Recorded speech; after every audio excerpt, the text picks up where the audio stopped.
with Senator Cornyn on the revenge porn legislation. Senator Klobuchar. Thank you very much, Chairman Durbin, and thank you, Ranking Member Graham, for those words. I couldn't agree more. For too long, we have been seeing the social media companies turn a blind eye when kids have joined these platforms in record numbers. They have used algorithms that push harmful content because that content got popular. They provided a venue, maybe not knowingly at first, but for dealers to sell deadly drugs like fentanyl. Our own head of our Drug Enforcement Administration has said they've basically been captured by the cartels in Mexico and in China. So I strongly support, first of all, the Stop CSAM bill. I agree with Senator Graham that nothing is going to change unless we open up the courtroom doors. I think the time for all of this immunity is done because I think money talks even stronger than we talk up here. 2 of the 5 bills, as noted, are my bills with Senator Cornyn. One has actually passed through the Senate but is waiting action in the House. But the other one is the SHIELD Act, and I do appreciate the support of that bill. This is about revenge porn. The FBI director testified before this committee. There's been over 20 suicides of kids attributed to online revenge porn in just the last year. But for those parents out there and those families, this is for them about their own child, but it's also about making sure this doesn't happen to other children. I know because I've talked to these parents. Parents like Bridget Noring from Hastings, Minnesota, who is out there today. Bridget lost her teenage son after he took a fentanyl lace pill that he purchased on the internet. Amy Neville is also here. Platform got the pill.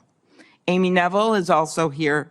Her son Alexander was only 14 when he died after taking a pill he didn't know was actually fentanyl. We're starting a law enforcement campaign, One Pill Kills in Minnesota, going to the schools with the sheriffs and law enforcement.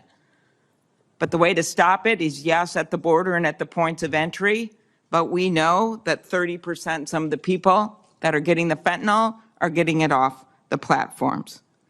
Meanwhile, social media platforms generated $11 billion in revenue in 2022 from advertising directed at children and teenagers, including nearly $2 billion in ad profits derived from users age 12 and under.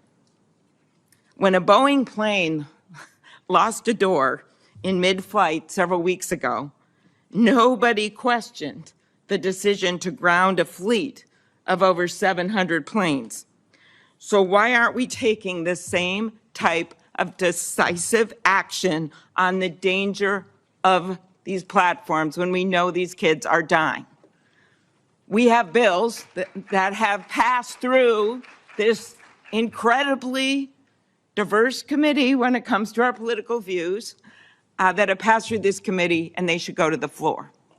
We should do something finally about liability, and then we should turn to some of the other issues that a number of us have worked on when it comes to the charges for app stores and when it comes to some of the monopoly behavior and the self-preferencing. But I'm going to stick with this today. Facts.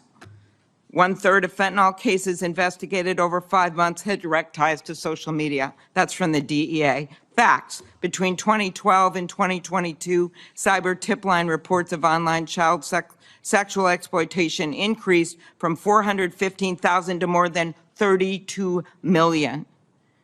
And as I noted, at least 20 victims committed suicide in sextortion cases. So I'm going to start with that, with you, Mr. Citron.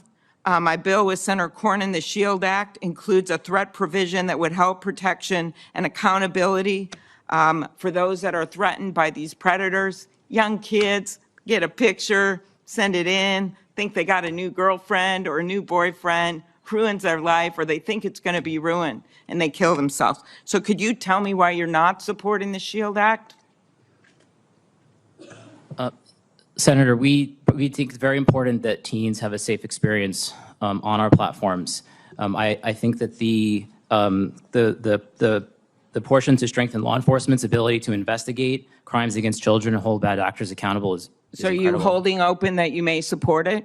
We very much would like to have conversations with you. We're open to discussing further. And we do welcome legislation and regulation. This is a very important issue for our country. And we've been prioritizing Okay, safety for thank teens. you. I'm much more interested in if you support it, because there's been so much talk at these hearings and popcorn throwing and the like, and I just want to get this stuff done. I'm so tired of this. It's been 28 years, since the internet? We haven't passed any of these bills because everyone's double talk, double talk. It's time to actually pass them. And the reason they haven't passed is because of the power of your company. So let's be really, really clear about that. So what you say matters. Your words matter.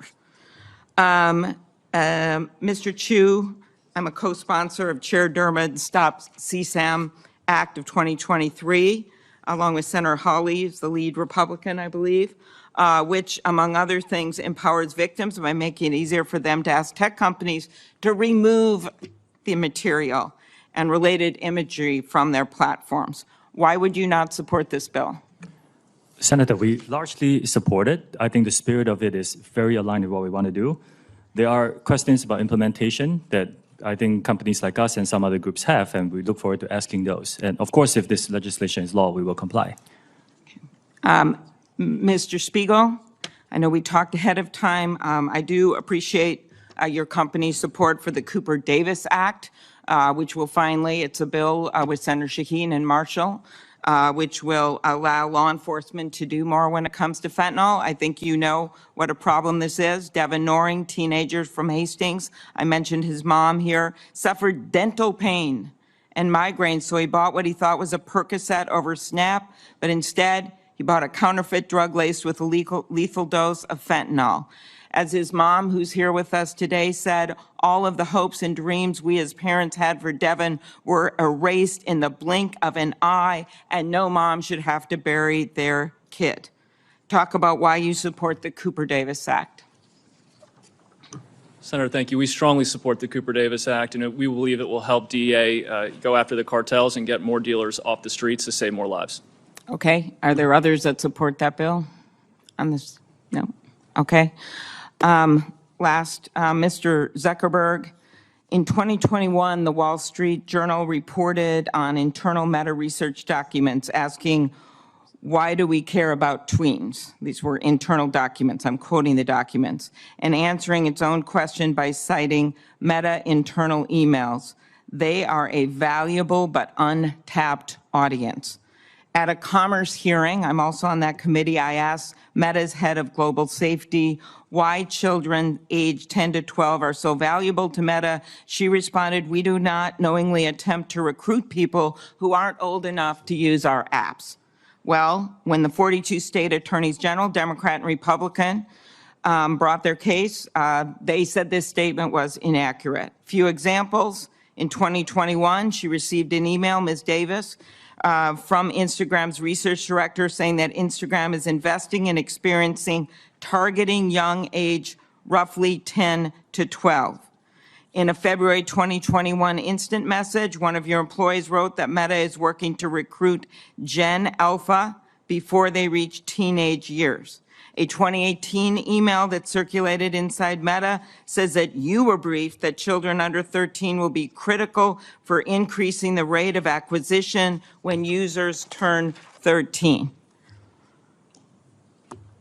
Explain that with what I heard at that testimony at the Commerce hearing, that they weren't being targeted. And I just ask again, as the other witnesses were asked, why your company does not support the Stop CSAM Act or the SHIELD Act. Sure, Senator. I'm happy to talk to both of those. We had discussions internally about whether we should build a kids version of Instagram, like the kids versions of YouTube and other services. We haven't actually moved forward with that, and we currently have no plans to do so. So I can't speak directly to the exact emails that you cited, but it sounds to me like they were deliberations around a project that people internally thought was important and we didn't end up moving forward with.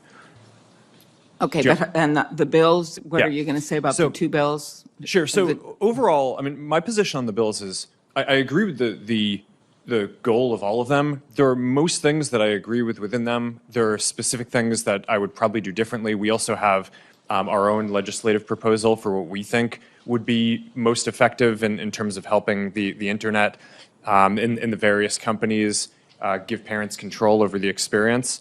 So I'm happy to go into the detail on any one of them, but ultimately, I mean, I think that I this just, is. again, well, I think these parents will tell you that this stuff hasn't worked, to just give parents control. They don't know what to do. It's very, very hard, and that's why we are coming up with other solutions that we think are much more helpful to law enforcement, but also this idea of finally getting something going on liability. Because I just believe with all the resources you have, that you actually would be able to do more than you're doing, or these parents wouldn't be sitting behind you right now in this Senate hearing room.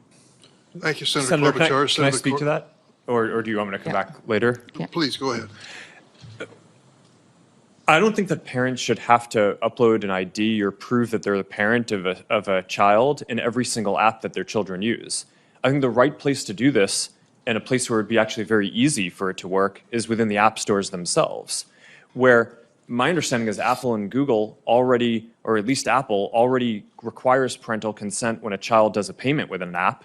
So it should be pretty trivial to pass a law that requires them to make it so that parents have control anytime a child downloads an app and offers consent of that. And the research that we've done shows that the vast majority of parents want that. And I think that that's the type of legislation, in addition to some of the other ideas that you all have, that would make this a lot easier for parents. I just to be clear, I remember one mom telling me, with all these things she could maybe do that she can't figure out, it's like a faucet overflowing in a sink, and she's out there with a mop while her kids are getting addicted to more and more different apps and being exposed to material. We've got to make this simpler for parents so they can protect their kids, and I just don't think this is going to be the way to do it.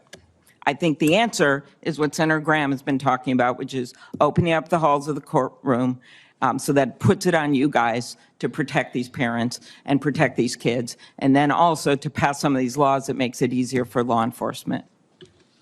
Thank you, Senator Klobuchar. We're going to try to stick to the 7